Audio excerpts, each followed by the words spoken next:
விஜய் டிவில நீயா நானா ஷோல இருந்து கோபிநாத் விலகிட்டாரு, சன் டிவில இணைஞ்சிட்டாரு எப்படின்னு இந்த நியூஸ் இப்ப கோலிவுட்ல செம டாக்கா போயிட்டு இருக்கு. ஏன்னா இப்ப ரீசெண்டா விஜய் டிவியை ஜியோ ஹாட்ஸ்டார் குழுமம் வாங்கிடுச்சு. பெரிய தொகை கொடுத்து விஜய் டிவியை ஃபுல்லா வாங்கின காரணத்தினால விஜய் டிவில ஓடாத ஷோக்களை நீக்கிறதா முடிவு பண்ணிருக்காங்க.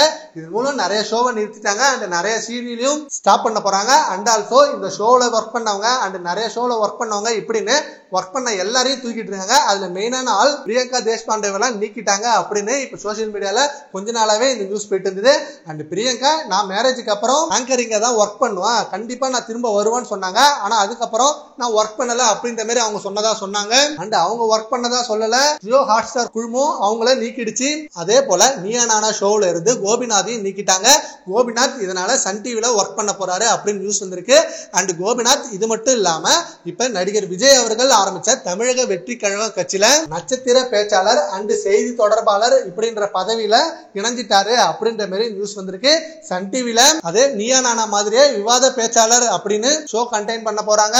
விஜய் டிவில நிறைய பேர் இவரை மிஸ் பண்ண போறாங்க. இவரை மட்டும் இல்ல, விஜய் பிரியங்கா அவர்களையும் அண்ட் பிக் பாஸ்ல இருந்து விஜய் சேதுபதியும் தூக்கிட்டாங்க. ஏகப்பட்ட விஷயங்கள் விஜய் டிவில மாறிடுச்சு. இனிமே விஜய் டிவி ஆடியன்ஸ் நிறைய பேர் சன் டிவிக்கு வந்துருவாங்க. சரி ஃப்ரெண்ட்ஸ், இப்ப விஜய் டிவில இருந்து நீயா நானாவை தூக்கிட்டு சன் டிவில இணைஞ்சிட்டாரு கோபிநாத் அவர்கள். அதை பத்தி உங்க ஒப்பீனியனை நம்ம கான்வர்ஸ்ல கமெண்ட் பண்ணுங்க. Thank you friends.